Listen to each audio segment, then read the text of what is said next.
마태복음 17장에서 한번 보도록 하겠습니다. 1절에서 8절. 엿새 후에 예수께서 베드로와 야고보와 그 형제 요한을 데리시고 따로 높은 산에 올라가셨더니 저희 앞에서 변형되사 그 얼굴이 해같이 빛나며 옷이 빛과 같이 휘어졌더라. 때에 모세와 엘리야가 예수로 더불어 말씀하는 것이 저희에게 보이거늘 베드로가 예수께 여짜와 가로되 주여 우리가 여기 있는 것이 좋사오니 주께서 만일 원하시면 내가 여기서 초막 셋을 짓되 하나는 주를 위하여 하나는 모세를 위하여 하나는 엘리야를 위하여 하리이다. 우선 그 변화산 사건이 나왔습니다. 변화산 사건. 먼저 본문을 잠깐 설명을 드리면 크게 한 두 가지의 의미가 있어요. 변화산 사건이. 변화산에서 일어난 사건이 두 가지가 의미가 있는데, 하나는 이 앞전에 16장 28절에 보면 예수님께서 뭐라고 말씀하셨냐면 내가 너에게 이르노니 여기 섰는 사람들 중에서 죽기 전에 인자가 그 왕권을 가지고 오는 것을 볼 사람이 있다 그랬거든요. 그 약속이 일단 이루어지는 거예요. 그런데 이 사건을 좀 넓게 보면 예수님께서 영광 중에 앞으로 재림을 하실 텐데 그 예고편입니다.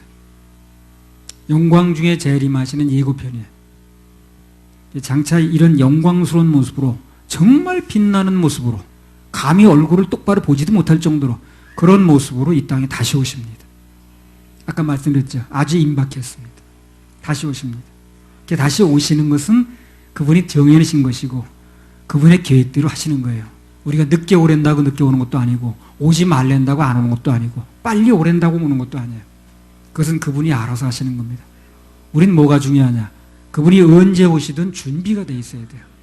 구원받아 있어야 된다는 거죠. 이런 얘기를 여러분 그냥 지나가는 얘기 듣지 마셔요. 굉장히 중요한 얘기라는 겁니다. 예수님이 오실 때가 임박했으니까 준비해야 된다는 얘기를 하는 교회는 많이 있어요. 근데 어떻게 준비하는가에 대해서 얘기를 하는 경우가 별로 없어요. 그런 얘기는 뭐 CD도 돌리고 많이 하더만. 그래서 그런 얘기를 강조하면서도 그거에 대한 해결점을 제시할 수 있는 대한민국의 몇 안 되는 교회 중에 하나가 여기에요. 잘 들으셔야 됩니다. 참 여기까지 와서 구원 못 받는다면 그처럼 억울한 경우. 그런 말 안 하는 교회가 수북한데. 딱 구원 못 받을 만큼만 얘기하는데 좀. 예수님께서 장차 이런 영광스러운 모습으로 이 땅에 다시 오십니다. 그래서 주 안에서 구원을 받았던 모든 사람들은 그때 무슨 얘기를 하느냐? 내가 믿던 예수님이 이런 분이었구나.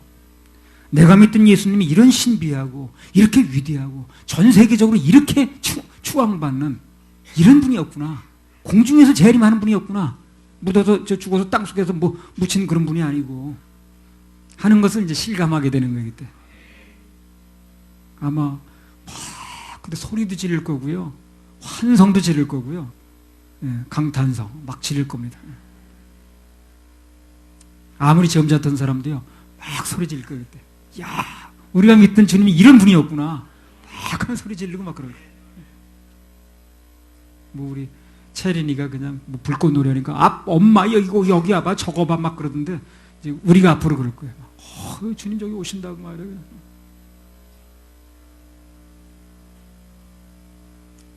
변화산이라고 그랬는데 그 산이 어딘가 하는 거에 대해 설이 많아요. 이 산이 어딘가 여러 설이 있어요. 뭐 무슨 산 여러 설이 있는데 보편적으로 공통된 의견이 헤르몬산이라는 그런 헬몬산이라고 그러죠. 그 산이라는 설이 이제 유력합니다. 모세가 엘리야와 같이 나타나서 예수님과 삼자 대화를 했다는 거예요. 이때는 십자가 희생이 아주 임박했을 때입니다. 그러면 예수님의 죽음이 임박했는데 예수님의 십자가 죽음을 앞두고 왜 이 두 사람이 나타났냐는 거예요. 여기 각각 상징하는 바가 있어서 그래요. 상징하는 바가 있어서 그렇습니다. 모세는 뭘 대표하는 줄 압니까? 이미 죽었다가 예수님이 재림하실 때 부활하는 사람을 대표를 해요. 모세는 죽었죠? 죽었다가 예수님 재림하실 때에 태초부터 죽어있던 사람들, 그 사람들이 부활을 합니다. 그 부활하는 사람의 대표가 모세예요. 상징적으로 한 사람 나타난 거예요. 대표로. 엘리야는요. 죽음을 보지 않고 살아서 들림받았죠. 엘리야는요. 그런 사람의 대표인 거예요. 예수님 오실 당시에 죽음을 보지 않고 살아서 변화돼서 휴거되는 사람이 나와요. 엘리야처럼. 이런 사람의 대표로 엘리야가 나온 거예요. 예수님이 재림하실 때 그때 죽었다 부활하는 사람의 대표가 누구라고요? 모세. 그리고 죽지 않고 산 채로 들림받는 사람의 대표가 엘리야인데 그래서 엘리야가 나오는 거예요. 그래서 이 두 사람이 동시에 등장을 하는 겁니다. 동시에 등장을 시키는 거예요. 예수님 재림 시에는요, 이제 이렇게 두 부류의 사람이 나옵니다. 죽었다 부활하는 사람, 그리고 죽음을 보지 않고 휴거되는 사람의 이제 대표가 엘리야인데, 엘리야처럼 죽음을 보지 않고 변화돼서 올라가는 이런 두 부류가 나와요. 휴거되는 사람은 딱 그 한 시대만 그래요. 그 시대는 이제 뭐 죽었다 부활하는 게 정상이지만 굳이 살아있는 사람을 굳이 죽였다 부활시킬 필요가 없는 거예요. 살아있는 채로 그냥 변화시키는 겁니다. 딱 한 세대만 그래요. 그를 대표하는 세대가 엘리야인 거예요. 그래서 두 사람이 등장을 하는 겁니다. 그래서 부활도 너무 좋은 겁니다. 좋은 건데 꼭 기왕이면 죽음을 보지 않고 휴거되면 더 좋겠죠. 은우 세대나 하준이 세대는 그런 세대가 될 확률이 높고, 그러나 굉장히 지금 시대가 돌아가는 걸 볼 때 그 전에 세대들도, 우리가 사는 세대도 그렇게 될 확률도 있어요, 지금. 자, 그리고 또 신기한 건 하나 뭐냐면요. 베드로를 비롯한 제자들이 그 야고보하고 요한하고 셋이 갔는데 생전에 모세나 엘리야를 본 적이 있는 거예요, 이 사람들이? 없죠. 뭐 사진이 전수된 것도 아니잖아요, 그 당시에. 모세 사진, 뭐 엘리야 사진에서 사진이 온 것도 아닌데 대번에 알아봤다는 거예요. 알아보죠, 금방. 모세를 위해서, 엘리야를 위해서 여기다 뭐 하나 지을까요? 그러잖아요. 그럼 그 사람이 명찰을 붙이고 나타났을까요? 엘리야, 모세 이렇게. 그 사진을 본 것도 아닌데 어떻게 보자마자 이 그 몇백 년의 그 갭이 있는 그 야고보와 그 요한이, 베드로가 모세와 엘리야를, 그 모세 같은 경우는 몇천 년 갭이 있습니다. 그러니까 대번에 알아봤냐는 거예요. 왜 그랬을까요? 이 영안이 열리면요, 영적 세계에서는요, 주님 오시는 시대가 되면요, 그냥 알아보는 겁니다. 그때는요, 그냥 알아보는 거예요. 그래서 우리 천국 가면은요, 그냥 알아봅니다. 굳이 뭐 통성명을 안 해도 돼요. 저 노원구에서 온 누구냐 그런 말 안 해도 그냥 알아봅니다. 그냥 알게 돼 있어요. 영의 세계에서는 그런 것을 무슨 뭐 밝히거나 그럴 필요가 없어요. 그냥 알아보는 거예요. 아브라함 안녕하세요. 다윗 안녕하세요. 저 서울교에서 온 뭐 박암계 집사입니다. 그렇게 말 안 해도요, 다 압니다. 약국하시느라 고생 많았습니다.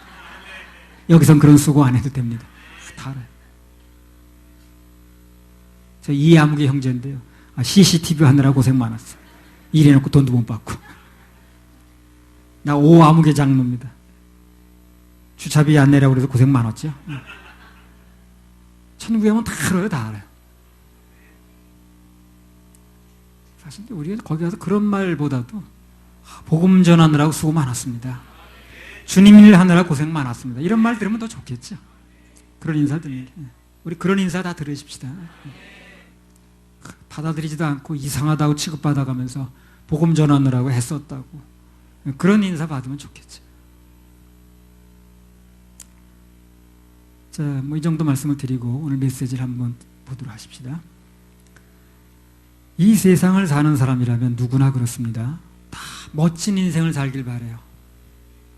멋있고 가볍게 살길 원치 않는 사람은 아무도 없습니다. 그렇죠? 그런데 그 멋있다는 기준이 누구나 다 다르다는 거예요. 멋이 있다는 기준이 다 달라요. 그래서 제 멋에 산다는 말이 나오는 거예요. 기준이 다 다르다 보니까. 그 지존파, 막가파 그런 사람도 있었잖아요. 그 전에. 다 나름대로 인생 멋있게 산다는 사람들이, 그 사람들이. 지존파도 막가파도. 그래서 한번 멋있게 살아보려고 일을 저질렀다고 그러잖아요. 그 사람들이. 인생 멋있게 살아보려고 일 저질렀다고 그러잖아요. 인생 망가지려고 그런 게 아니라 나 나름대로 인생을 멋있게 살려고 그랬다는 거예요.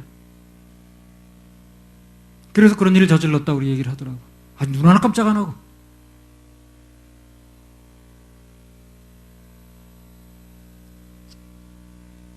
그 지존파 같은 사람들은 그 당시에 그 에쿠스 처음 나왔을 때거든요. 구형 에쿠스 좋았죠.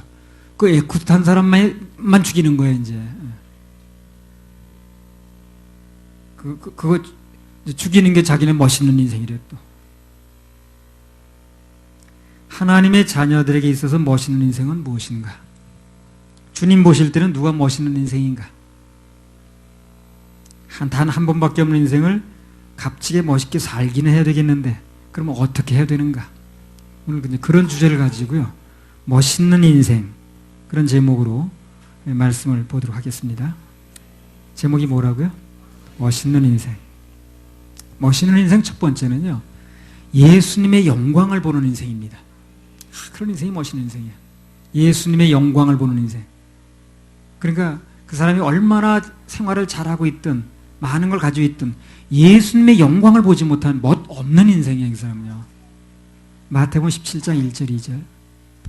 엿새 후에 예수께서 베드로와 야고보와 그 형제 요한을 데리시고 따로 높은 산에 올라가셨더니 저희 앞에서 변형되사 그 얼굴이 해같이 빛나며 옷이 빛과 같이 휘어졌더라. 자, 이 세상에는 보지 말아야 될 게 너무 참 많아요. 그 영적으로 비진리적인 것부터 시작해서 뭐 음란물 이런 거, 영과 육을 좀먹는 게 도대체 많이 있죠.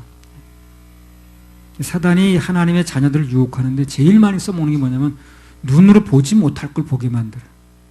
안목의 정욕이라고 그러죠. 그게 영향을 미치게 만듭니다. 그래서 우리가 잘 아는 것처럼 그 다윗 같은 사람들, 일생을 마음을 다해 따랐던 사람인데 딱 한 번 보지 말아야 될 것도 본 거예요, 이 사람이. 그래가지고 그냥 그것 때문에 일생에 5점을 남겼지 않습니까? 그렇죠? 예. 하나님하고 마음이 합한 사람이라고까지 그랬는데, 예. 그 이제 육신적인 눈을 가지고 바라본 순간 탁월한 인생에 5점이 하나 생겼습니다. 열왕기상 15장 5절.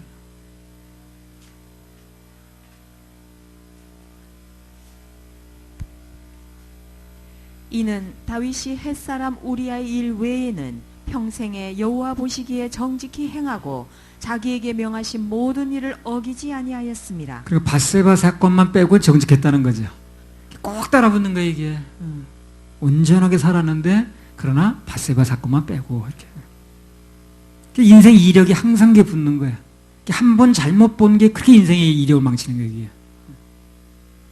우리 하나님의 자녀들이 시선을 어디다 고정시키느냐, 그건 신앙생활이 사활이 걸려 있는 겁니다. 중요한 문제예요. 내가 지금 이 순간에 뭘 보고 있느냐에 굉장히 신경을 좀 써야 됩니다. 우리 정말 봐야 될 게 뭐냐면 그리스도의 영광이에요. 하나님의 영광입니다. 그러니까 우리는요, 항상 이런 걸 얘기를 해야 돼요. 어떤 상황이 벌어져도, 어떤 일을 당해도 지금 이 순간 나는 하나님의 영광을 좀 보게 해주십시오. 보길 원합니다. 이렇게 기도할 필요가 있어요. 그렇게 소원할 필요가 있어요.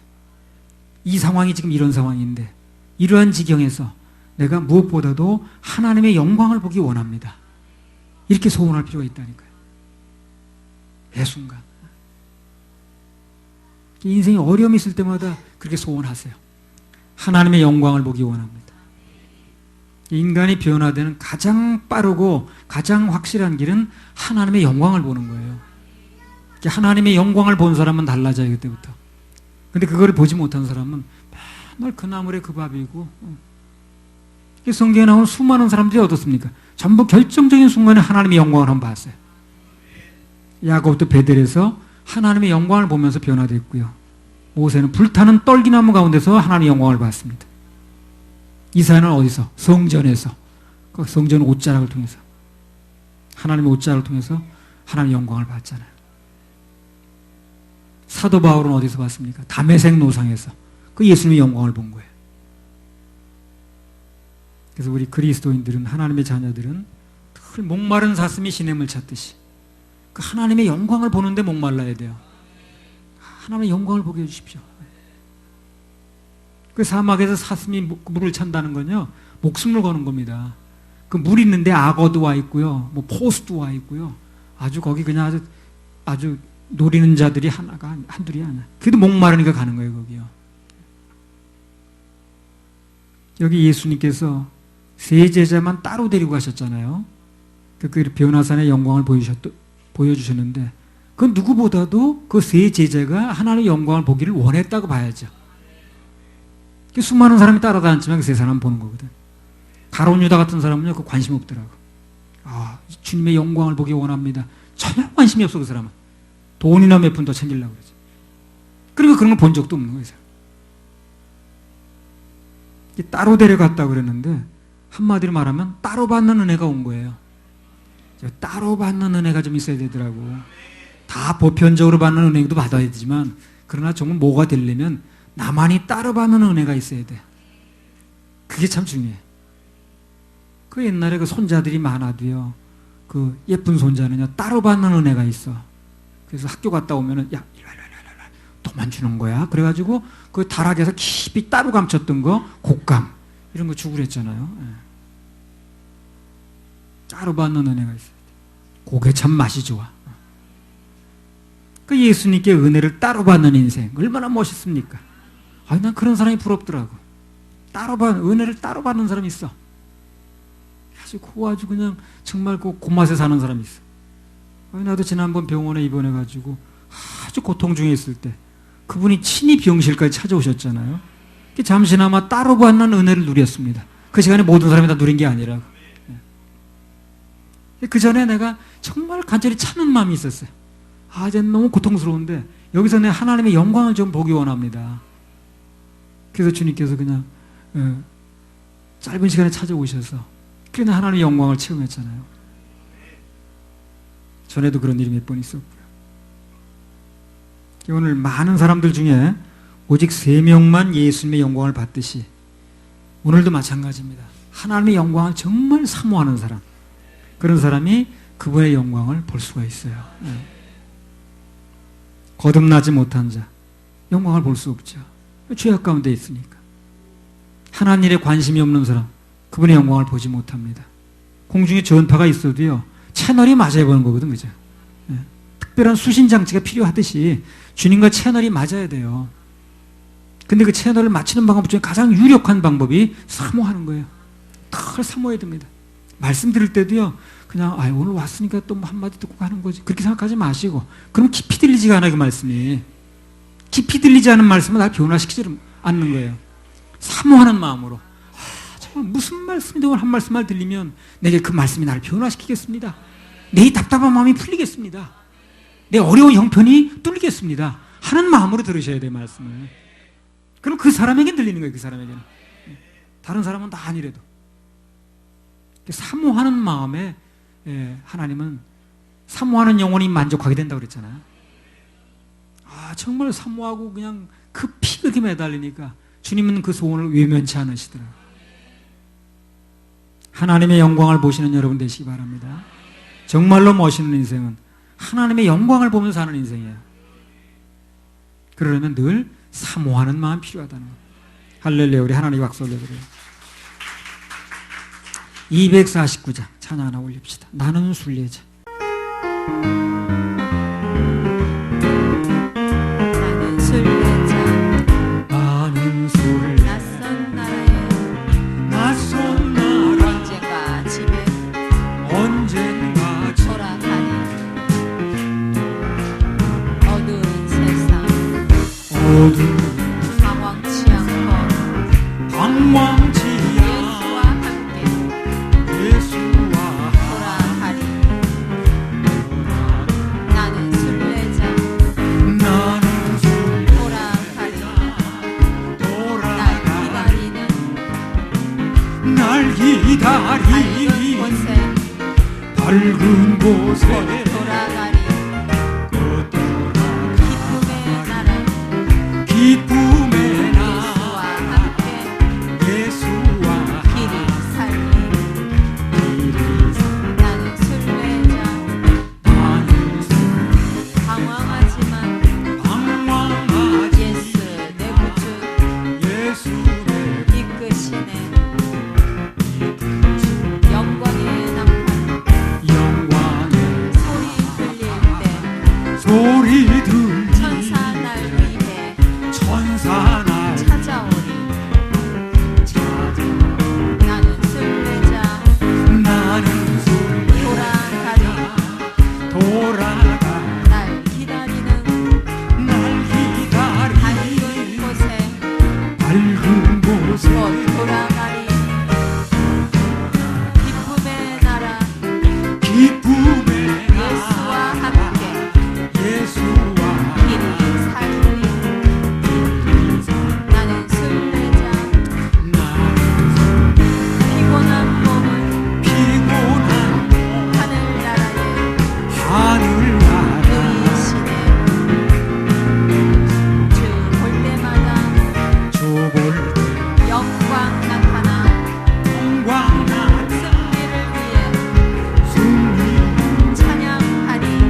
그곳에 곧 돌아가리 오더라 기쁨의 나라 기쁨의 예수와 함께 예수와 길이 살리 길이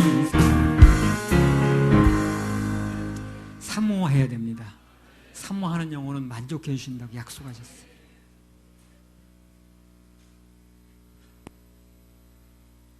그래서 사모하면 또 누가 합니까? 주님께서 조금 계획을 앞당기셔서 또 미리 오실 수도 있지. 그건 뭐 모르는 일이긴 합니다만. 자, 멋있는 인생 두 번째입니다. 첫 번째는요, 뭐라 그랬습니까? 첫 번째 인생, 하나님의 영광을 사모하는 인생. 두 번째는요, 결론을 잘 맺는 인생이 멋있는 인생이에요. 잘 나가다가도 결론이 잘못 맺으면 멋있는 인생이 아니에요. 그래서 멋있는 인생은 결론을 잘 맺어야 됩니다. 그래 정말 멋있는 거예요. 그 영화도 그렇잖아요. 중간에 막 어렵다가도 결론이 잘 맺으면 멋있잖아요. 결론이 잘 맺어져야 돼. 마태복음 17장 4절. 베드로가 예수께 여짜와 가로되 주여 우리가 여기 있는 것이 좋사오니 주께서 만일 원하시면 내가 여기서 초막 셋을 짓되 하나는 주를 위하여 하나는 모세를 위하여 하나는 엘리야를 위하여 하리이다. 자, 영광스럽게 변화된 주님 모습에 제자들이 너무 황홀한 거야. 이야, 멋있다 정말. 그러니까 안 그래도 말하기 좋아하는 베드로가 가만히 있을 수가 없어요. 그래서 주님 여기 초막을 짓고요. 하나는 주님을 위해서, 하나는 엘리야를 위해서, 하나는 모세를 위해서 짓고요. 여기서 아주 천년만년 삽시다. 주님께서 그 소원을 들어주셨습니까? 안 들어줬습니다. 왜 그러냐면요, 그 베드로의 그 요청이 주님께서 그들을 불러서 따로 받는 은혜를 주신 목적을 전혀 모르고 하는 말이라 그래요. 왜 그렇게 따로 받는 은혜를 주셨는가를 이 베드로가 이해를 못하는 거예요. 그래서 그렇게 말하는 거거든. 그분의 뜻에 정반대로 말을 하는 거예요, 베드로가. 주님께서 그들에게 변화산의 영광을 보여주신 이유가 뭐냐면요, 그 이유가 뭐냐면요, 봤으면, 그래서 특별한 은혜를 받았으면 내려가라는 거예요. 내려가라는 거예요. 산 위에서 하나님의 영광을 본 사람은 산 밑으로 내려가라는 게 이제 그분 뜻이라. 산 밑에서 죽어가는 영혼들이 있었죠, 그죠? 건져야 될 영혼들이 있죠. 그들을 향해서 내려가라는 거예요, 그게. 거기서 계속 무슨 천막 짓고 있는 게 목적이 아니고, 그건 천국 가면 되는 거니까. 거기서 하나님의 영광을 봤으면, 그러면 그 영광된 마음을 가지고 내려가라는 거거든. 근데 거기 있겠다 그러니까 안 맞는 거예요, 이게.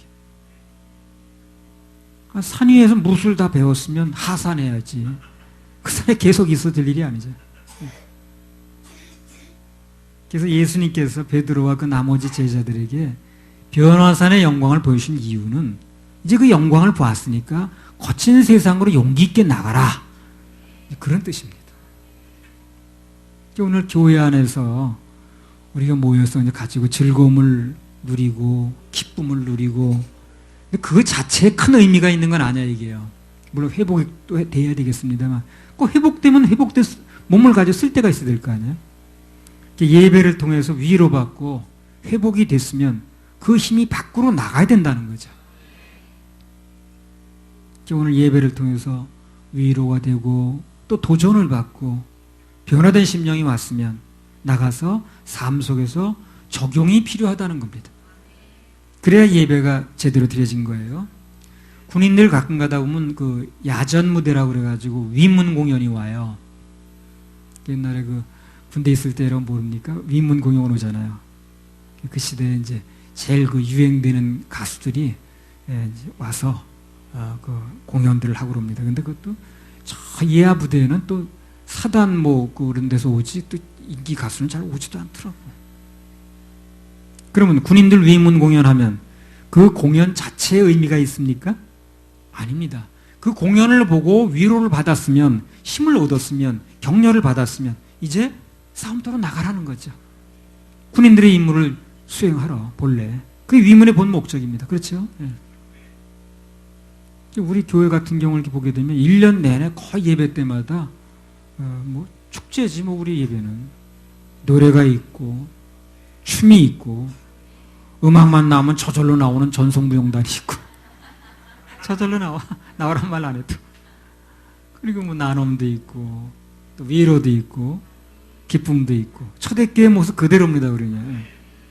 근데 그 중요한 것은 축제, 그 다음에 즐거움, 나눔, 뭐 파티 그 자체보다 이 전을 통해서 예배를 통해서 영육간의 힘을 얻었으면 산 밑에 있는 저 세상으로 나가는 게 중요한 거예요. 그래서 나가서 일주일 동안 승리하라는 거죠. 교회는 세상과 싸우기 위해서 힘을 충전하는 곳이지 그 안에서 그냥 안주하는 자체의 의미가 있는 건 아니에요. 하늘의 음성을 들은 사람은 거기에 대한 책임이 좀 따르는 거죠. 그래서 아무나 듣는 게 아닌 거였던 거죠. 마태복음 3장에서 이는 내 사랑하는 아들이라는 하나님의 음성을 들었죠. 예수님이 광야 40일 금식 기도하면서.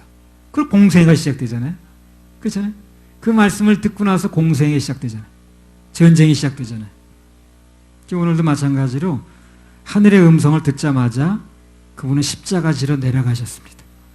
마태복음 17장 9절. 저희가 산에서 내려올 때에 산에서 내려온다는 게 뭡니까? 지금 변화산에서 변형되고 큰 역사가 있고 그러한 그 아주 그 변화된 그 변형된 모습, 영광의 모습을 하고 난 다음에 그 다음에 이제 어떻게 됐냐는 거예요. 읽어보세요. 저희가 산에서 내려올 때에 예수께서 명하여 가라사대 인자가 죽은 자 가운데서 살아나기 전에는 본 것을 아무에게도 이르지 말라 하시니. 그래서 변화산 사건이 있자마자 그분은 뭘 말씀하십니까? 십자가 죽음을 예고하잖아요. 그렇죠? 17장 12절. 내가 너희에게 말하노니 엘리야가 이미 왔으되 사람들이 알지 못하고 임의로 대우하였도다. 인자도 이와 같이 그들에게 고난을 받으리라 하시니. 그래서 곧바로 있을 고난은 또 얘기를 하는 거예요. 참 그 제자들 입장에서 무드 깨는 얘기죠. 그러나 실제 그게 시나리오가 그런 거예요. 이런 말씀을 종합하면 이제 하늘의 음성을 우리가 들었으니까 주로 갈 때가 됐다 그런 얘기입니다.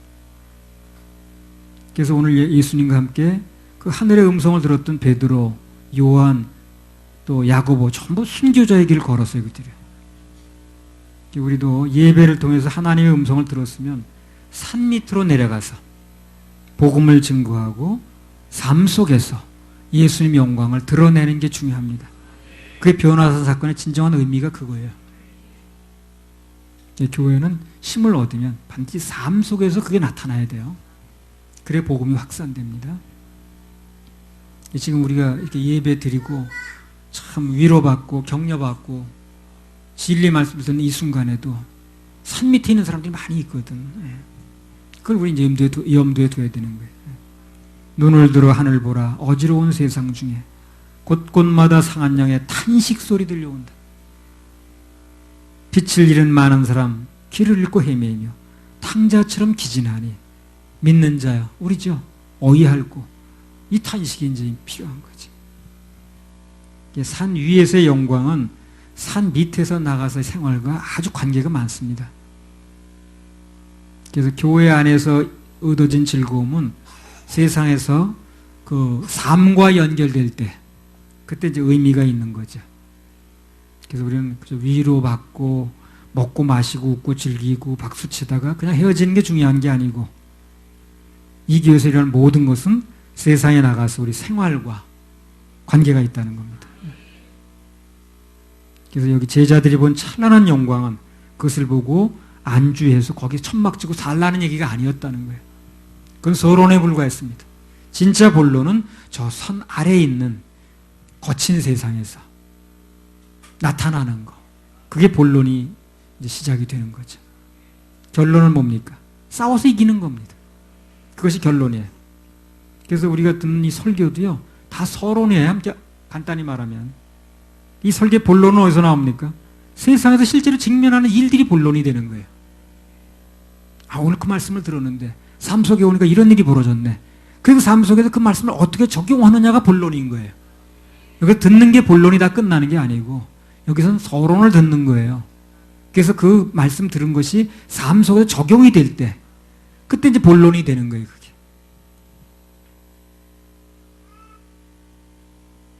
가정으로 돌아가게 되면 남편이 핍박하지요. 부인이 막 비협조로 나오죠. 자식들이 문제 일으키죠.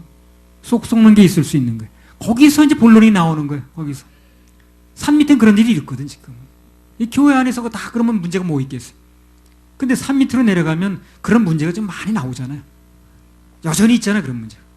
속 썩이는 문제, 마음 답답한 문제, 안 풀리는 문제, 성질나는 문제. 이런 문제에서 오늘 들었던 말씀이 어떻게 적용되느냐가 본론이라니까. 거기 승리하면 결론이 되는 거고. 내일부터 당장 직장으로 가면 뭐 어떤 사람은 상사가 막 괴롭히지요. 동료들하고 뭔가 불화가 있지요. 또 사업장에 또 어떤 물질 문제 때문에 뭐 어려움들이 있지요. 갖가지 본론들이 있을 겁니다, 거기서.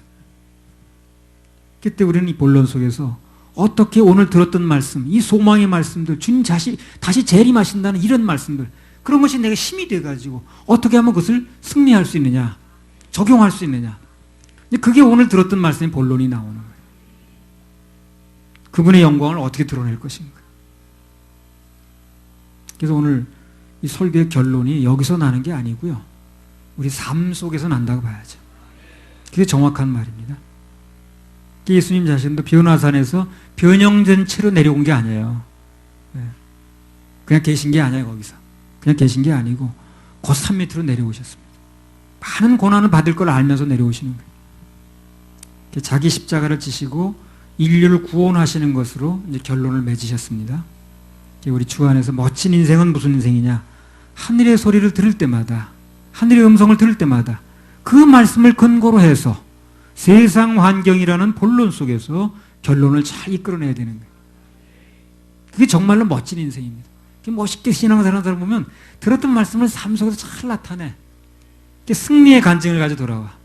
그런 일이 여전히 있었는데 그 여전히 있는 그 일 중에서 들었던 어떤 말씀이 힘이 돼서 그 말씀을 적용했더니 내가 살아날 수 있었고 또 승리할 수 있었다 하는 얘기들이 나오는 거거든요. 우리 하나님의 자녀로서의 힘과 간증이 거기서 나온다는 거예요. 이 일주일 동안의 생활 속에서 내일부터 원하든 원하지 않던 일주일 생활이 또 시작될 텐데 거기서 좋은 결론을 맺는 여러분 되시기 바랍니다. 할렐루야. 우리 하나님께 박수 올려드려요. 아멘 할 수 있나 그런 찬양이죠.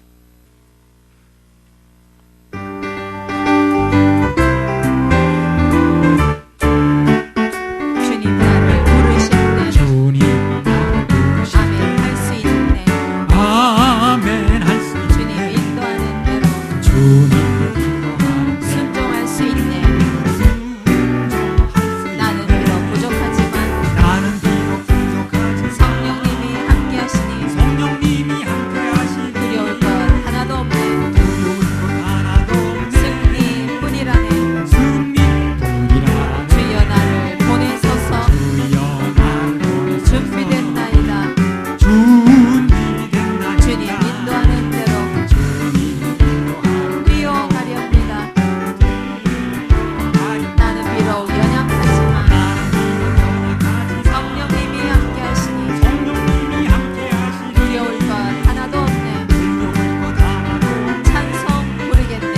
찬송 주가 부르시는 소리 주가 부르시는 듣지 못했는가.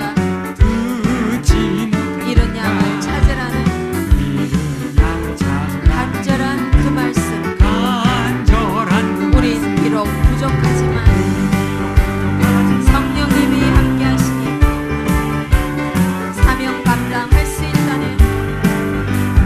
천성 가기까지 주가 부르시는 소리 주가 부르시는 소리 듣지 못했는가. 듣지 못한 이른 양을 찾으라는 생수에 나오라는 간절한 그 말씀 우리 모여 예배드릴 모여 예배드릴 때 때 예수님이 임재하시니 예수님이 임재하시니 모든 것이 회복된다네. 모든 것이 회복된다네. 영광 돌리겠네. 영광 돌리겠네. 아멘. 자, 멋있는 인생 세 번째는요, 차원 높게 사는 인생입니다. 차원 높게 사는 인생. 마태복음 17장 5절에서 8절. 말할 때에 호련히 빛난 구름이 저희를 덮으며 구름 속에서 소리가 나서 가로되 이는 내 사랑하는 아들이요 내 기뻐하는 자니 너희는 저의 말을 들으라 하는지라.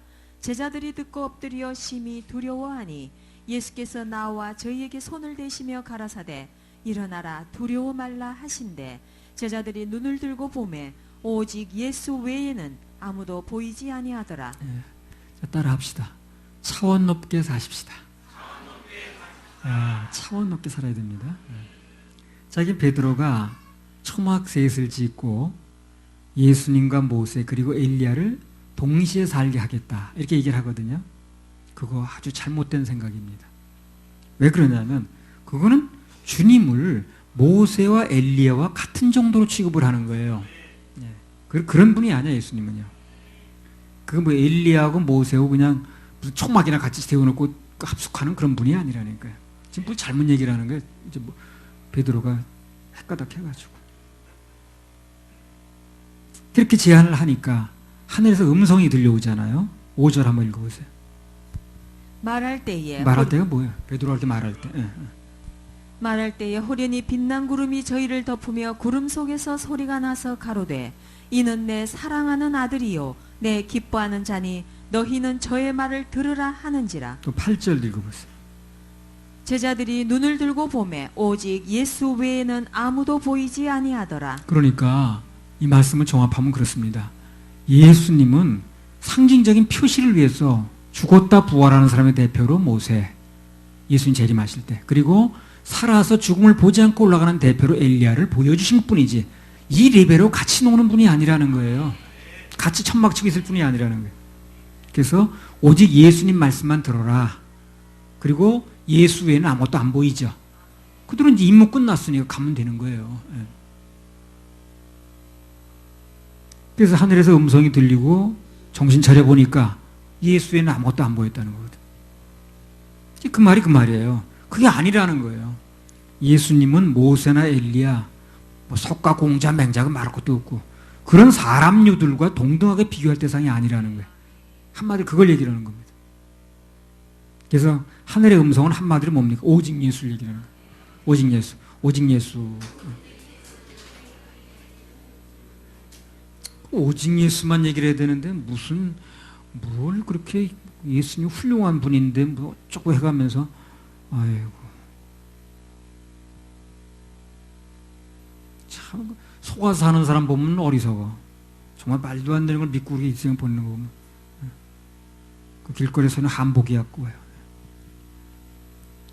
옷은 잘 차려입고 있더만. 오직 그분 말만 들으라는 거예요. 그분 말씀만 듣고 그분만 바라보라는 겁니다. 그래서 오직 예수란 말이 나온 거예요. 마찬가지입니다. 지금도 오늘 하나님의 자녀들이 우리 눈에는 오직 예수만 보여야 돼요. 오직 예수만 보여야 됩니다. 그게 정상입니다. 돈만 보인다라든가 세상 명예와 권력만 보인다라든가 눈앞에 무슨 일, 무슨 사업 이런 것만 보인다라든가 그거는 예수만 바라보라는 오직 예수만 바라보라는 하늘의 음성하고는 다른 겁니다. 거역하는 거예요. 세상 환경 때문에 염려 근심하는 것 마찬가지입니다. 그때마다 주님은 오직 나만 봐야지, 나 봐야지 그렇게 말씀하시는 거예요. 가슴을 치면서 나 봐야지. 나도 그 전에 그런 말씀 많이 들었어요. 걱정 염려하면 나 봐야지. 예수로 나의 구주 삼고 성령과 피로써 거듭나니 세상과 나는 간 곳 없고 간 거 없어야 돼. 구속한 주만 보이도다. 이것이 나의 간증이요 이것이 나의 찬송일세. 나 사는 동안 끊임없이 구주를 찬송하리로다. 우리 눈에는 오직 그분만 보여야 되거든요. 그분만 보여야 됩니다. 그분만 섬기고 오직 예수만 바라보면 그럼 이 세상 일은 어떻게 되느냐? 그게 또 궁금한 거야. 그죠? 그 궁금하죠. 중요한 원리를 하나 오늘 말씀드립니다. 이걸 깨닫기만 하면 틀림없이 멋지는 인생이 돼요. 자, 우주의 원리 중에 이제 물질의 원리 중에 이런 얘기가 있어요. 더 높은 차원은 더 낮은 차원을 포함한다 하는 이론이 있어요. 조금 쉽게 예를 들어 드립니다. 보통요 이 선만 있는 세계를 1차원의 세계라고 그래요. 선만 있는 세계를. 그래서 선이 쭉 이렇게 있는데 그 선에다 면이 더해지면 그러면 몇 차원? 2차원이 되는 겁니다. 2차원이. 선이 계속 연결되면 면이 생기겠죠. 그러면 2차원이다 그래요. 우리가 밟고 다니는 이 땅은 전부 2차원의 세계라고 보면 되는 거예요. 선이 연결돼가지고, 선이 눈에 다 보이는 건 아니지만, 그게 하나하나 연결돼가지고 면이 되는 거예요. 그래서 면까지만 있기 때문에 우리가 밟고 다니는 땅은 전부 몇 차원? 2차원입니다. 2차원? 그래서 선이 있고 면이 있는데 거기다 높이가 더해지면 부피라고 그러죠. 입체가 되죠. 그러면 뭐 예를 들면 여기 건물이라든가 그 다음에 또 여기 있는 모든 기구들이나 이런 거 입체적인 것, 부피가 있는 것은 전부 3차원이 됩니다. 그럼 사람은 몇 차원이에요? 3차원입니다. 우리 선도 있고 그 다음에 면도 있고 또 입체적으로 부피도 있으니까 3차원이 되는 거예요. 그래서 1차, 2차, 3차원까지가 눈에 보이는 세계예요. 눈에 보이는 세계는 3차원까지만 보입니다. 그런데 그 눈에 보이는 시공간을 초월한 세계가 있어요. 그 세계를 4차원의 세계라고 합니다. 4차원의 세계는 눈에 보이지는 않지만 실제로 있어요, 없어요? 있습니다. 있어요. 하나님의 세계, 영의 세계는 다 4차원의 세계라고 보면 되는 거예요. 자, 그런데 면은 수많은 선으로 이루어졌다고 그랬죠. 그죠? 그럼 면 속에 선이 포함되어야 돼요. 됩니다. 됩니다. 수많은 선을 그었다 보니까 면이 된 거니까 그 면 속에는 선이 당연히 포함되는 거죠. 그래서 아까 말씀드렸잖아요. 더 낮은 차원은 높은 차원에게 포함된다고 그랬잖아요. 면은 선을 수용할 수 있다니까요. 그래서 선은 더 높은 차원인 면을 수용 못합니다. 선은 면을 수용할 수 없어요. 그럼 면은 수많은 선으로 이루어진 거기 때문에 선을 수용한다는 거죠. 선은 길이만 있지 면적이 없다 보니까 면이 선 속에 들어갈 수는 없다는 거예요. 그럼 다음 단계로 부피 속에는 면이 있어요? 있죠. 면이 합해져가지고 부피가 되는 거니까. 그래서 입체, 즉 부피 속에는 면이 포함된다는 거예요.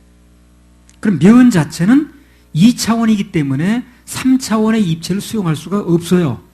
그래서 3차원이 되게 되면 2차원을 당연히 수용을 한다는 거죠. 결론적으로 말씀을 드리면 차원이 높은 것은 차원이 낮은 것을 포함할 수 있지만 그러나 차원이 낮은 것은 차원이 높은 것을 포함할 수 없다. 이게 원리라니까요.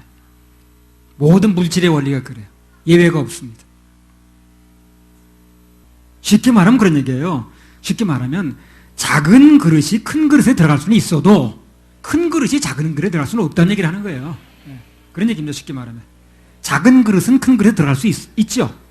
그러나 큰 그릇이 작은 그릇 속에 들어갈 수 없다. 그 얘기를 하는 거예요. 간단히 말하면. 자, 이 말이 그럼 이해가 갔다는 걸 전제로 하고, 갔죠? 이해가 갔죠? 무슨 얘기지?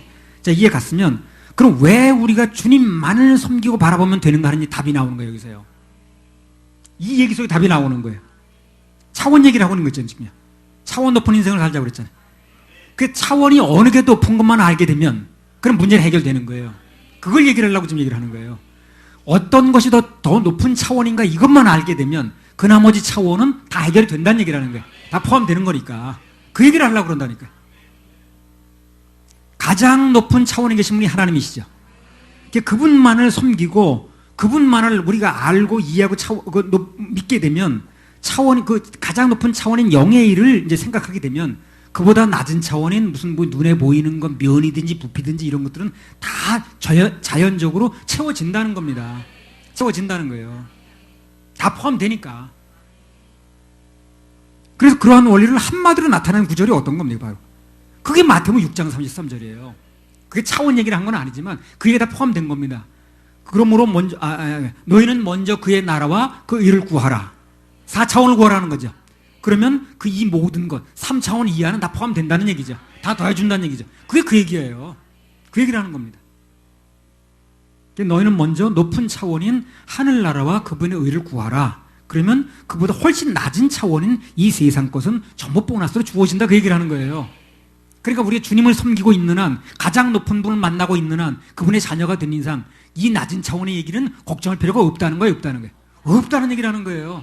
없다는 얘기를 하는 거예요. 차원 높은 인생을 살게 되면 멋있는 인생이 된다 안 된다? 되는 것입니다. 차원 높은 인생을 살면 멋있는 인생이 저절로 되는 거예요. 저절로 되는 겁니다. 너희는 먼저 높은 차원인 하늘나라와 그분의 의를 구하라. 그러면 그보다 훨씬 낮은 차원인 이 세상 것은 저절로 더해진다. 그 얘기입니다. 그 얘기를 좀 장황스럽게 얘기를 한 거예요, 지금요. 근데 문제는 뭐가 문제냐면 그런 원리가 있는데 하나님의 자녀들이 자꾸 낮은 차원에서 놀려고 그러는 거예요, 지금. 그래서 문제가 되는 거예요.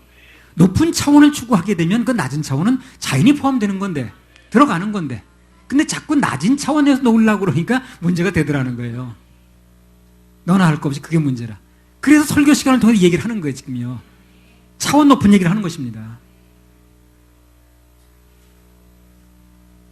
높은 차원을 추구하면 낮은 차원은 당연히 포함되는 건데. 나도 얼마 전에 삶 속에서도 문제가 하나 보이더라고. 복잡해지더라고. 그때 내 말씀 받으면서 그것은 높은 차원보다는 굉장히 낮은 차원이지. 그럼 내가 높은 차원을 믿고 있으면, 높은 차원의 말씀을 들으면 그럼 낮은 차원은 당연히 해결되는 건데, 이 말씀이 오게 되니까 내 마음에 쉼이 오더라는 거예요. 우리는 주님께서 저와 여러분을 천국으로 데려가서 영원히 살게 하실 것을 믿는 신자들이죠. 맞아요. 신자 아닙니까? 신자 맞죠? 그런데 그보다 훨씬 더 낮은 차원인 세상 환경 때문에 주님을 불신한다면 그게 바로 논리의 모순이라는 거예요. 그럴 수가 없다는 겁니다. 그럴 수가 없다는 거예요. 하루 밥 세 끼를 해결 못하는, 하루 밥 세 끼를 책임 못 지는 예수를 어떻게 우리가 지옥에서 건져주는 예수를 믿느냐는 거예요. 그건 눈에 보이는 것도 아닌데. 그렇죠? 천국과 지옥이 눈에 보이는 것도 아닌데 눈에 보이는 밥 세 끼 먹여주는 걸 해결 못하는, 그걸 믿지 못한다면 그 눈에 안 보이는 천국을 어떻게 믿는가요? 눈에 보이지 않는 지옥을 뭘 어떻게 믿고 어떻게 얘기한다는 거예요? 그건 논리의 모순입니다. 그러니까 우리가 정말 차원이 앞뒤가 맞는 얘기를 하려면 그렇게 눈에 안 보이는 우리가 천국을 얘기를 한다면, 그 길 보내줄 수 있는 예수를 믿는다면 눈에 보이는 이 세계는 당연히 믿을 수 있어야 되는 거예요. 주님의 해결을. 그래서 차원 높은 인생을 살자는 얘기 바로 그겁니다. 저는 내가 이솝의 이야기라는 책이 지금도 있어요. 우리 책꽂이에. 내가 버리질 않고 기다려요. 내가 가지고 있는 물건 중에 최고 오래된 물건 같습니다. 내가 64년 12월 27일 날 주일학교를 졸업했거든요. 64년 12월 27일 날 강남구 신사동에 있는 유년주일학교, 신사동 유년주일학교. 지금은 아마 그 교회가 없어졌기가 쉽습니다. 거기 다 재개발됐으니까. 내가 18회 졸업생입니다. 64년 12월 27일 날 강남구 신사동에 있는 유년주일학교 18회 졸업할 때 이상하게 그 선생님이 그걸 선물하더라고. 부상으로, 졸업기념으로. 그 이솝의 이야기라는 걸. 지금도 보니까 64년 12월 27일 그렇게 써있더라고. 결국 보면 그 책 내용 중에 무슨 내용이 나오냐면요, 날마다 황금알을 낳는 거위 얘기 나와요. 거위가 날마다 황금알을 낳아요. 그리고 주인이 가만히 보니까 날마다 하나씩 낳았거든. 그걸 뭐가 기다리고 있냐? 그걸 기다릴 필요가 없겠는 거야, 가만히 보니까. 그러니까 이제 저걸 이제 그 배를 가려면 황금 덩어리를 막 건질 것 같은 거야. 그야말로 황금에 눈이 어두워서. 그래가지고 거위를 죽이고 배를 갈랐잖아요. 그 안에 아무도 없었습니다. 그러니까 한마디로 낮은 차원의 황금알을 욕심내다가 더 높은 차원의 생명을 잃은 거야, 이 사람이. 그러니까 더 높은 차원을 추구했더라면 끝까지. 그럼 낮은 차원의 황금알은 맨날 구하는 건데. 어렸을 때 그 교훈이 나한테 얼마나 마음에 와닿는지. 성훈이도 이런 교훈이 좀 와닿길 바래. 난 그게 그렇게 마음에 와닿더라고. 야, 그럼 바보 같은 행동하지 말아야겠네, 살면서. 내가 뭐 그냥 눈에 보이는 거 하나 더 건지려고 그냥 그 고익 배 나가려는 그런 일 하면 안 되겠네. 그게 내 마음에 그리 와닿더라고, 어렸을 때. 그 교훈이 어떻게 내 마음에 이렇게 강하게 남는지. 그 어렸을 때요, 정말 이 말씀을 듣게 하세요, 아이들한테. 말씀 듣는 자리에 아이들 데려다 놓으셔야 됩니다. 그러면 여러분이 듣는 거하고 틀려요. 아이들 때 막 그 얘기가 마음에 와닿고요. 막 가슴을 찌르고 그럽니다. 그런 말씀이 일생 동안 걔네들이 움직여 가는 거예요. 근데 어른이 되면 계산하기 바빠가지고 진짜 그럴락갑 뛰어 하면서 애들 때 그 말씀을 들어야 돼요. 나는 어렸을 때 그 성경을 좀 많이 봤어야 되는데 성경이 그때는 옆에 있지도 않았고 근데 그걸 봤는데 그게 나는 그 내용 중에 그런 얘기들이 나 마음에 그렇게 와닿더라고. 그래서 내가 괜히 쓸데없이 욕심내가지고 그러면 안 되는구나. 조금 욕심내가지고 그냥 소탐대실이라고 그냥 큰 거 잃어버리겠구나. 그게 나 어렸을 때 마음에 와닿더라고. 우리는요, 제일 높은 차원에 계신 예수님만 생각하고 오직 그분만을 기쁘게 해드리는데 마음과 성품과 힘을 다하면, 그러면 더 낮은 차원 눈에 보이는 거 3차원까지는 다 해결되는 거예요. 작은 그릇이니까. 큰 그릇에 다 포함이 되는 거예요. 그걸 한마디로 마태복음 6장 33절에 얘기를 하는 거예요. 그래서 그분께서 그 낮은 단계의 것들은 자동적으로 저절로 채워주신다고 말씀하시는 겁니다. 저절로 은우야, 은우 저절로 해봐. 저절로 자동적으로. 이 세상의 가장 높은 차원은 하나님의 말씀입니다. 그걸 꼭 기억하세요. 이 세상의 가장 높은 차원은 하나님의 말씀입니다. 그보다 높은 차원은 없어요. 그래서 아까 계시록에도 보세요. 세계에서 그렇게 과학자들이 나와가지고 머리 쓰는 사람이 어쩌고 저쩌고 해도 다 말씀 안에 있는 거예요. 그거 말씀대로 지금 이루어져 가는 겁니다. 말씀대로 그대로 이루어져 가는 거예요. 거길 벗어나지 못하는 거예요. 그게 하나님의 말씀은 가장 높은 차원에 있습니다. 그런 그 말씀을 믿으면, 그 말씀대로 하면 가장 낮은 차원의 것들은 다 거기에 해당되는 거예요. 다 풀리는 거예요. 가장 높은 차원에 있는 게 말씀인 거예요. 하나님의 말씀. 그 하나님 말씀을 믿고 그 말씀대로 따라가면, 그분 말씀만 믿으면 그 외의 모든 것은 3차원의 세계에 있는 것은 그게 물질의 문제든 뭐의 문제든 다 3차원의 문제거든. 4차원에 다 포함되는 겁니다. 우리는 말씀만 믿으면 되는 거예요. 말씀만 따라가면 되는 거예요. 그 말씀이 나한테 와닿는데 참 감사하더라고. 믿음이 그동안 막 쥐어지면서. 그래서 그 최고 차원의 말씀을 예배 때 듣는 거예요, 우리가. 그래서 예배가 중요한 겁니다. 그 최고 차원의 말씀을 어디서 듣겠어요? 예배 때 듣는 거예요. 그래서 예배가 중요한 겁니다. 항상 예배, 항상 축복, 항상 예배, 항상 축복.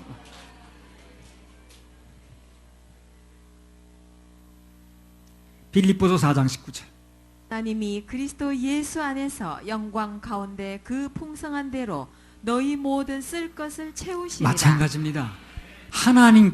하나님이 그리스도 예수 안에서 그 영광을 바라보게 되면 너희 모든 쓸 것, 차원이 낮은 거죠. 쓸 것은요. 하나님의 영광은 차원이 높은 거고 다 해결한다는 거죠. 다 채운다는 거예요. 똑같은 얘기를 하는 거예요. 똑같은 얘기를. 나의 하나님이 그리스도 예수 안에서 그 영광 가운데 풍성한 대로 그분의 영광을 먼저 생각하고 최고 차원인 말씀 먼저 믿으면 너희 모든 쓸 것, 그건 3차원에 속하는 거니까 다 채운다는 거 아니에요, 지금. 같다는 얘기지. 그러니까 하나님의 자녀라면 눈앞의 환경 때문에 걱정, 근심에 사로잡히면 안 돼요, 안 돼요? 안 됩니다. 안 됩니다. 그건 안 맞는 거예요. 차원이 다른 인생을 사는 거예요. 그건 멋있는 인생이 될 수가 없어요. 우리가 예수를 믿는다는 건 한마디로 말하면 차원이 달라지는 거예요. 그렇지 않습니까? 차원이 달라지는 거라니까요. 옛날에 전부 3차원만 있는 줄 알고 그것만 주려고 애를 썼거든. 3차원이 있는 게 다인 줄 알았다고. 근데 예수 믿게 되니까 차원이 다른 인생이 돼버리는 거예요. 4차원이 있더라는 거예요. 그리고 3차원의 인생이 있는 사람들은 어떻게 합니까? 4차원 얘기하면 아유 꿈꾸고 있네 저 사람. 꿈꾸는 게 아니에요. 그 사람이 답답한 거지. 그잖아요. 3차원에 있는 사람이 답답한 거지. 우리가 더 황당한 게 아니에요. 근데 그 사람도 이해를 못하는 거예요. 4차원을. 그러니까 이거 이상하다는 둥 무슨 뭐 어쩌고 저쩌는데 그 사람이 답답한 거지 내가 답답한 게 아니에요. 내가 볼 때는 엄청 답답해 그 사람들. 그 사람이 교수인지 무슨 박사인지 다 떠나서 너무 답답한 거야. 우리 예수 믿는 순간 우리 인생은요, 땅의 차원에서 하늘의 차원으로 바뀌는 거예요. 차원이 달라지는 겁니다. 똑같은 차원을 살려면 뭐라 예수 믿는 거야? 차원이 다르게 살려고 예수 믿는 거 아니야? 하나님 말씀은, 기도하면 들어주신다는 하나님 말씀은 4차원이죠. 그럼 내가 몸 아픈 건 3차원이죠. 그럼 기도하면 들어주셔요. 하여튼 몸이 아픈지 뭔지 무슨 죄인지 다 3차원이야 그거. 그건 4차원의 문제는 아니에요. 눈에 보이는 거니까. 3차원의 문제는 4차원의 말씀에 다 포함되게 돼 있다니까. 그거 하나만 오늘 분명히 그러니까 아까 내 모든 문제 풀린다고 그랬잖아요. 예수를 믿는다는 건 차원이 달라지는 겁니다. 똑같은 인생이지만 차원이 다른 인생을 사는 거예요. 3차원의 인생 사는 사람과 우리 4차원의 인생을 사는 사람하고는 다를 수밖에 없어요. 그들하고 똑같다고 생각하지 마세요. 그들이 먹고 뭐 누리고 그러는 거 너무 신경 쓰지 마시라고. 우린 차원이 다른데 뭘. 땅의 차원에서 하늘의 차원으로 바뀌는 거거든. 똑같은 차원 살려면 뭐로 예수 믿는 거야?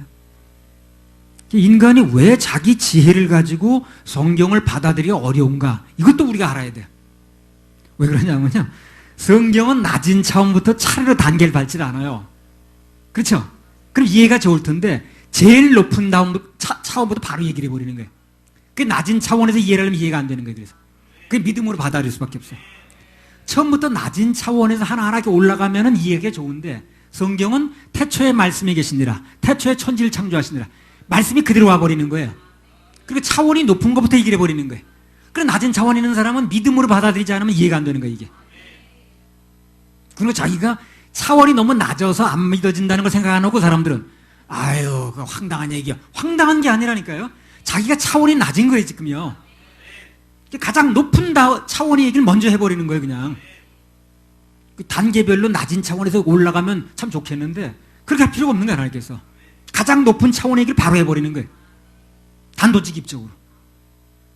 최고 차원의 얘기부터 하니까 차원 낮은 사람들이 받아들이기 힘든 거예요, 이게. 이해하기 힘든 거예요. 그래서 어떻게 하라는 거예요? 믿으라는 거예요, 그냥. 그냥 믿으라는 거예요. 그래서 믿으라는 거예요.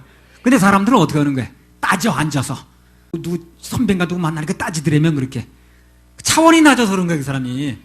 차원이 높게 나가려면 믿어야 돼요. 근데 믿으려고 생각 안 하고, 뭐, 그게 어떻고, 뭐가 어떻고, 선악관 왜 만들어 놔가지고 따먹게 만들었고, 뭐 따먹을 걸 알면, 그거 차원 낮은 얘기라는 거예요. 그냥 믿음으로 받아들이면 돼요. 구원받게 되면 그런 의문 나타나지도 않아요. 나는 구원받고 나니까 그런 의문 가져본 적도 없고, 가끔가다 뭐 질문 나오고 답변하지만 나는 그런 질문 가져본 적이 없어요. 질문이 나오니까 답변을 하는 것 뿐이지, 나는 그런 거 의문을 가져본 적이 없어요.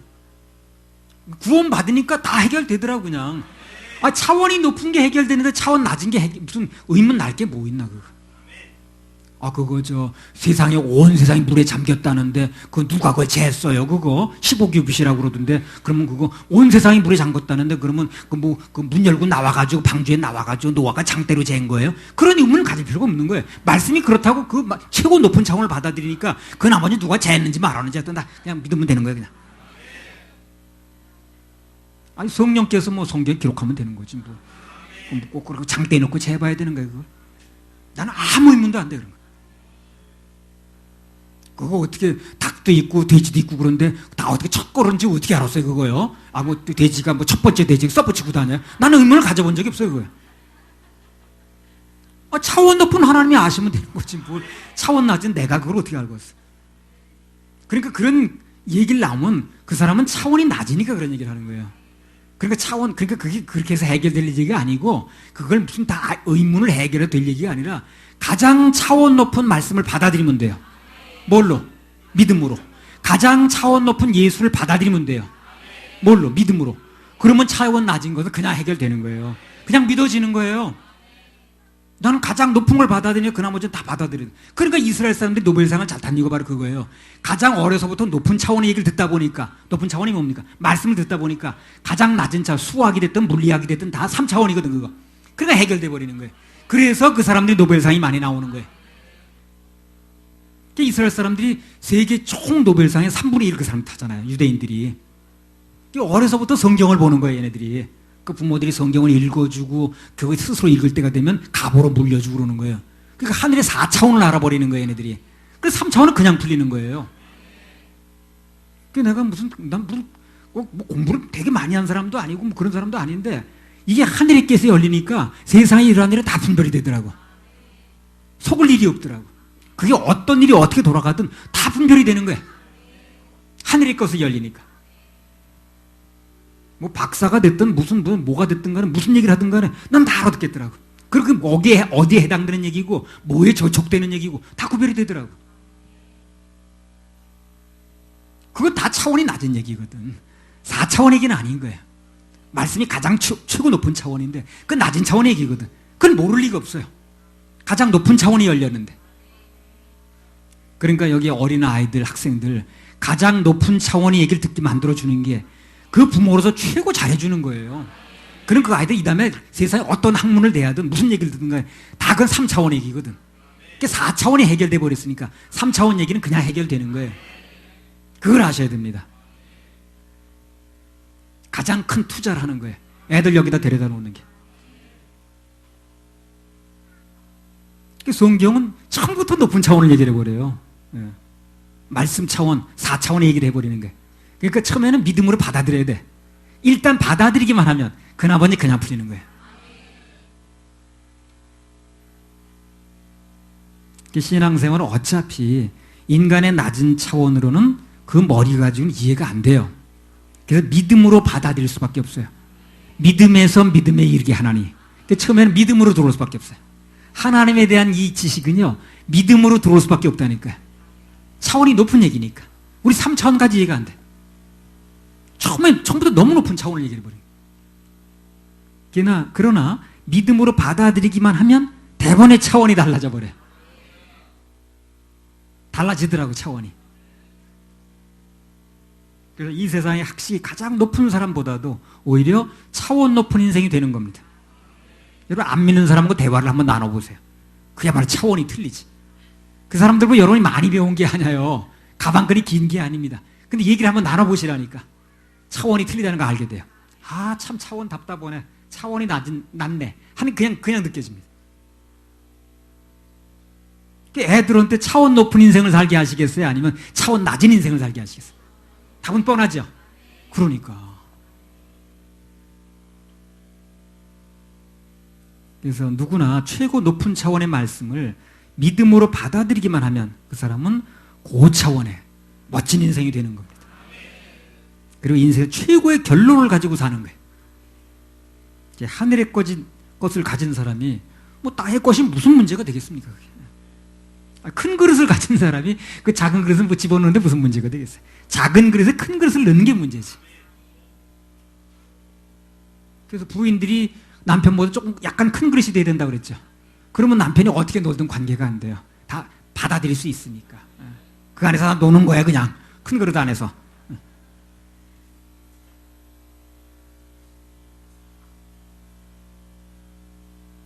그래서 하늘의 것을 소유하고 추구하고 바라면 땅의 것은 자동적으로 채워집니다. 더해 주신다고 그랬으니까. 그래서 우리 지금부터라도 좀 하나님 자녀답게 차원 높게 좀 살아야 될 필요가 있어요. 차원 높게. 차원 높게. 아버지를 좋아하면 그 아버지를 좋아하게 되면 그 속에 용돈도 들어있고 학비도 들어있고 과자값도 들어있고 다 들어있습니다. 근데 과자값에만 너무 얽매이다 보면 그보다 더 중요한 비교할 수 없는 차원인 아버지의 관심과 사랑을 잃어요. 바보가 되는 겁니다.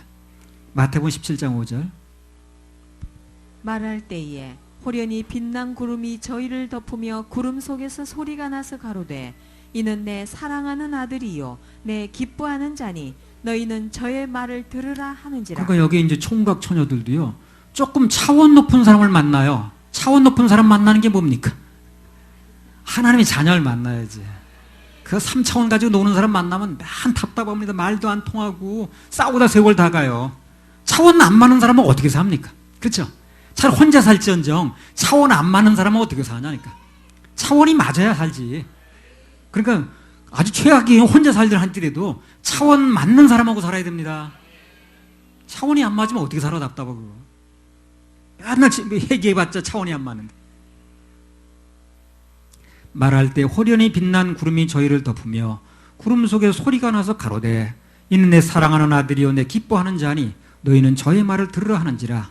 그러니까 우리는 하나님이 기뻐하시고 사랑하는 아들이 예수 그리스도인데 그 예수 그리스도 그분의 말씀만 들으면 됩니다. 그럼 최고 차원의 말씀을 들었으니 그 나머지는 다 해결돼요. 다 해결됩니다. 포함 안 되는 게 없어요.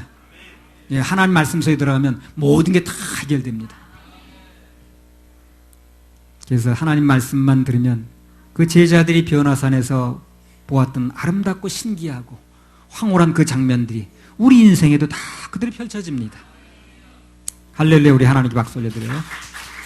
자, 오늘 말씀을 정리하겠습니다. 멋있는 인생, 하나님의 영광을 보는 인생은 누구보다 멋있게 살 수 있다고 그랬어요. 그래서 우리는 매사에 어떤 일이 벌어지든 이 일을 통해서 하나님의 영광을 보기를 사모해야 된다고 그랬습니다. 땅의 영광을 추구하는 사람 추구해집니다. 멋있는 인생 두 번째는요, 결론을 잘 맺는 인생이라고 그랬어요. 그래서 강단에서 하는 설교는 서론이고 그 본론은 우리가 가정에서, 일터에서, 사업장에서, 세상에서 만들어가고 거기서 승리하는 게 결론이라고 그랬어요. 설교의 결론도 거기서 맺어진다 그랬어요. 멋있는 인생 세 번째는 고차원적인 삶을 사는 인생이라고 그랬어요. 그 고차원적인 삶이라는 게 말씀만 믿는 인생이라. 말씀이 가장 고차원적이니까. 예수를 믿는 것은 차원이 다른 인생이라고 그랬고 그 차원이 다른 인생을 살기 위해서 예수를 믿는 거예요. 그러니까 차원이 다른 인생을 살다 보니까 차원이 낮은 사람하고는 당연히 안 맞겠죠. 맞추려고 할 필요가 없어요. 당연히 안 맞습니다. 그걸 맞추려고 해봐도 맞지 않아요. 차원이라니 그렇게 이론을 갖다 맞추는 게 아니잖아요. 문자 그대로 차원이 틀린다. 그래서 이 말씀을 드리는 우리 모든 분들은 차원 높은 생애를 사시는, 그리고 인생에서 멋있는 결론을 내시는 여러분들이 되시기를 예수님 이름으로 축원합니다. 할렐루야. 우리 하나님 박수 올려드려요.